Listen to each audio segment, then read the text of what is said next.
I should have not shaken. Ooh.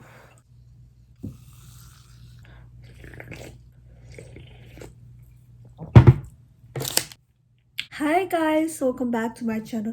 Today's video, I'll be watching top 10 lucky people to be alive. 3, 2, 1. Today we're going to meet some people who are astoundingly lucky to have survived harrowing ordeals. These are the top 10 lucky people to be alive. With that brief intro done, Congrats. let's begin, shall we? Number 10. Bill Morgan. Bill Morgan was the victim of a horrendous trucking accident that nearly cost him his life. However, even though he survived his physical injuries, the ordeal immediately triggered a heart attack. Morgan was then rushed to the hospital for treatment, but once there he was administered a medication to which he was viciously allergic, and his heart had stopped.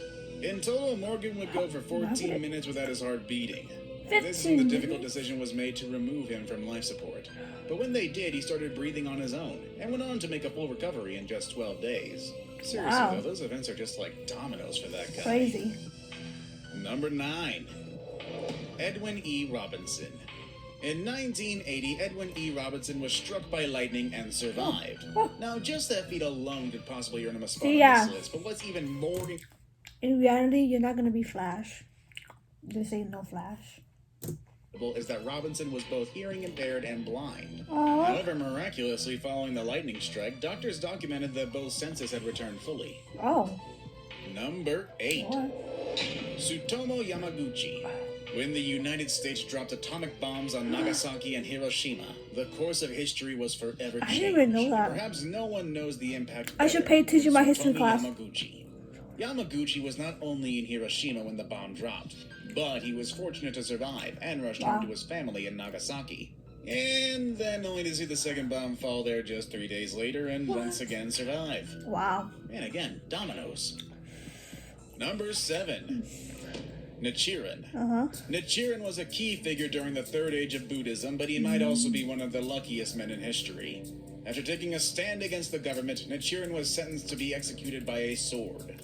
However, it is said that as the executioner hoisted the sword in the air, he was struck by lightning.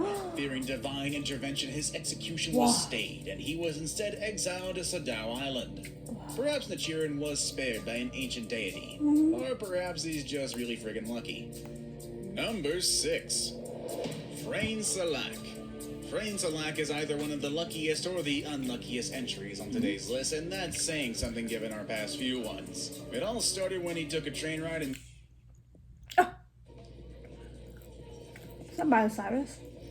Oh, wait. Oh. My bad. Excuse me, who is...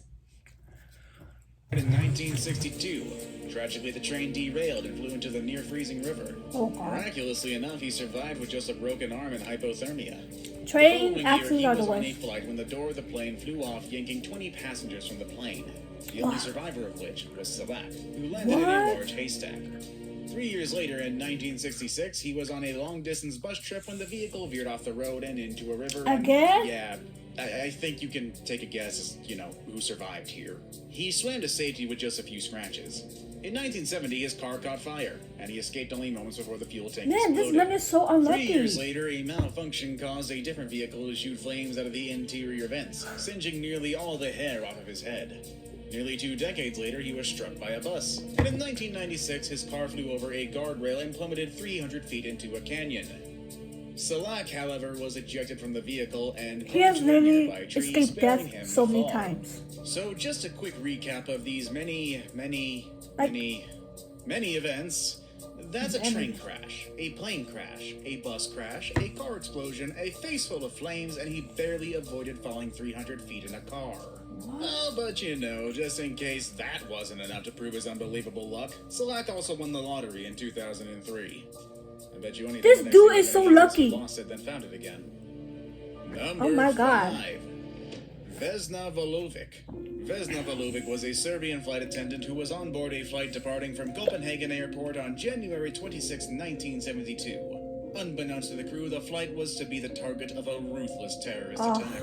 Sometime after 4 a.m., an immensely powerful briefcase bomb tore through the plane in half.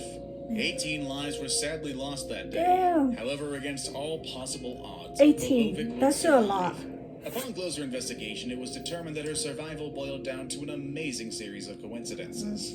When the plane initially detonated, Valovic was pinned by a food cart, so she wasn't ejected from the aircraft when it depressurized.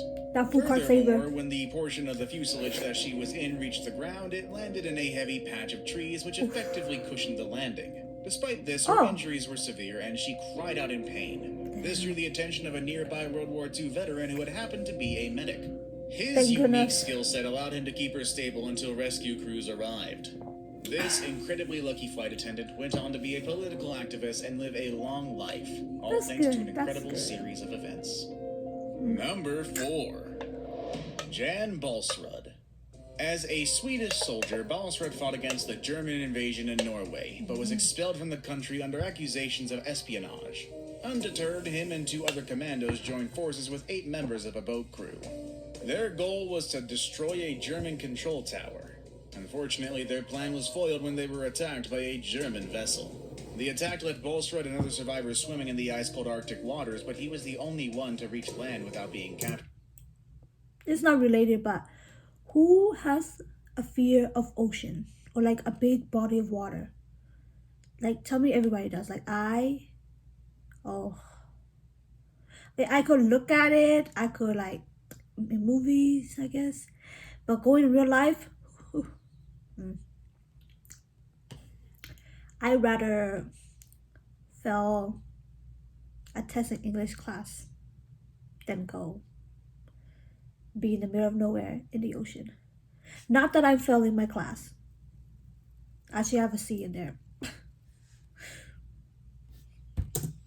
For the next month, Jan Balsrud lived behind enemy lines, trying desperately to make his way back to neutral territory. Throughout his ordeal, Balsrud was forced to amputate 9 of his own toes with a pocket knife to prevent the spread of frostbite. Balsrud eventually joined forces with a handful of fellow Norwegians who escorted him. And here I thought from where I live is cold. It is cold. Oh, by the way, I live in Minnesota. It's already snowing here, and it's only October. Like, it's not even Christmas yet. It's not even December. It came too early. Me, I don't mind. I like winter. To Finland, where he was then cared for by native Finno-Scandinavian, who pulled him with a reindeer-drawn sled to neutral Sweden. This incredible... Oh my god. I'm so sorry for stopping so many times, but I just burped.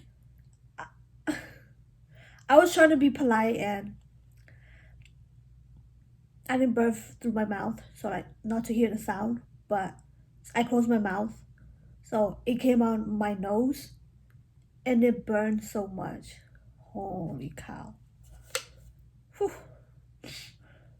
I'm fine. Story sounds almost too astonishing to be true.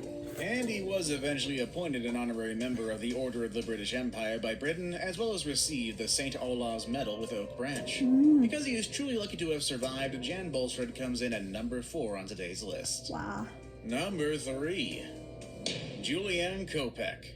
The daughter of a biologist and an ornithologist who often spent months in the Peruvian rainforest, Juliette Kopeck was already well versed in some basic survival techniques by the age of 17. Wow. But she never imagined how important they would wind up being one day. You know what I did when I was 17? I think that was like last year ago. I did sit on the couch, eat some potato chips, and watch some movie. Good times. Eve 1971, Juliette and her mother were on a plane bound for Panguana. Much to her father's disappointment, they had booked the flight with Líneas Aéreas Nacionales S.A., otherwise known as LANSA, an airline with a notoriously bad safety record. During the flight, their plane was struck by lightning and blew to pieces in midair. Juliette, still strapped in her chair, fell 2 miles into the jungle below. Damn. The explosion and resulting fall left the young girl slightly battered with a broken collarbone, a gash on her right arm, and her right eye swollen shut.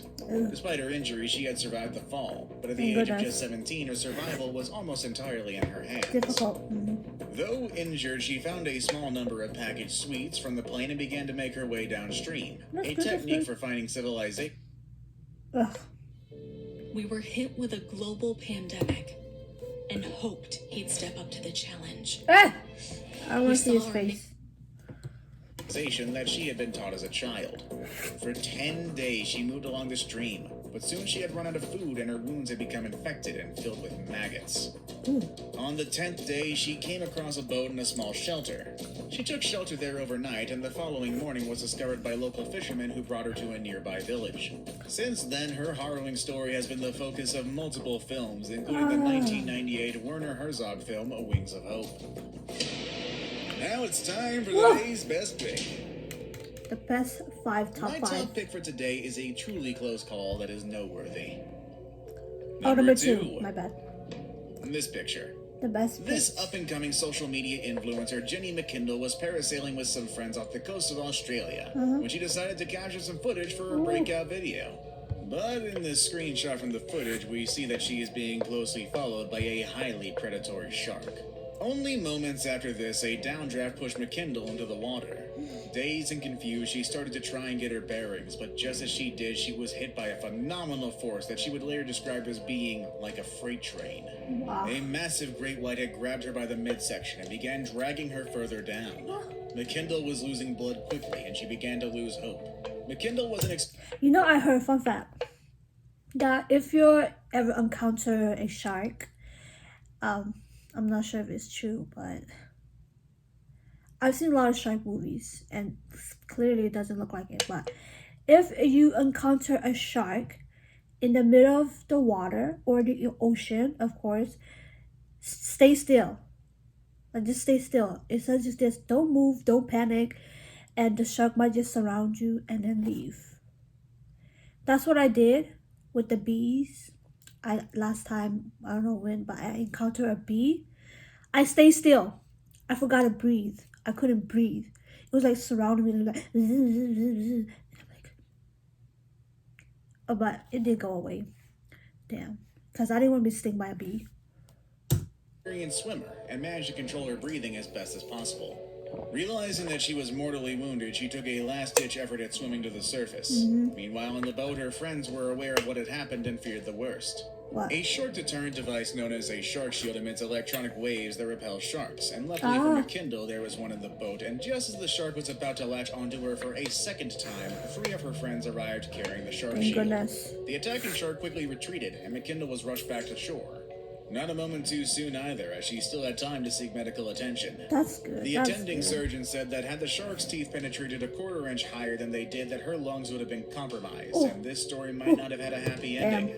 Unfortunately, while McKinnon did post the video, it has since been deleted, and she has limited her presence on social media since the incident. I saved the best for last, but first, I have a quick Best challenge for that last. takes only 5 seconds to complete. If you can leave a like and subscribe within the next 5 seconds, you'll get 10 years of amazing luck.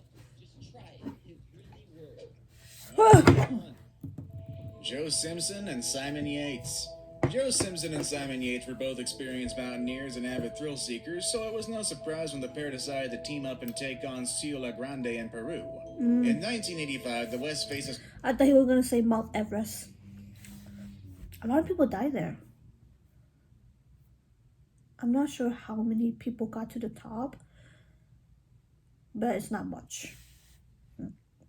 Ciudad Grande had never been scaled, and that made the challenge even more enticing for them. With equipment and the know-how to use it, the men set off on an adventure that would change both of their lives forever. White Hat's really good, and I've loved doing coding classes with them. It's been fantastic to see her journey. Fantastic. The climb was long and grueling, but the men reached the summit and proclaimed their victory over the ascent. The only thing that remained was for them to make their way back down. Unfortunately, shortly after they began, a major storm blew in, one that neither Simpson nor Yates could have possibly predicted. The climb up had already taken longer than either of them had banked on, and their supplies were badly depleted.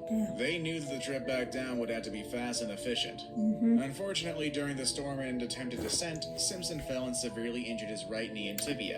This meant that the remainder of the descent would be even more challenging when the pair came to a 300-meter drop, and they decided to lower the injured Simpson on ropes. Once he was down, he would have to unhook himself and wait for Yates to come along behind him.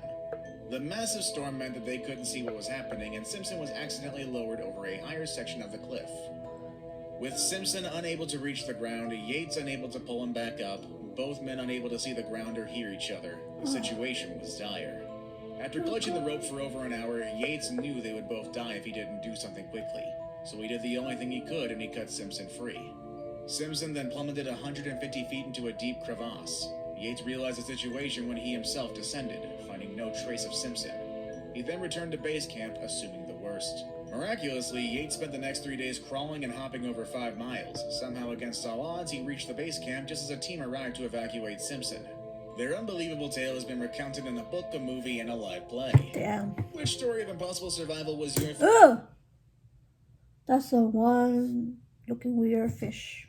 Okay, guys, and that would be all. I hope you guys enjoy. Has anyone experienced with like life or death situation? You know, like for me, this is the thing I wanted to say in the intro, but I was like, I don't feel like that's but it happened back when I lived in Texas. I'm gonna just say it, but back in Texas is very hot. It's very hot.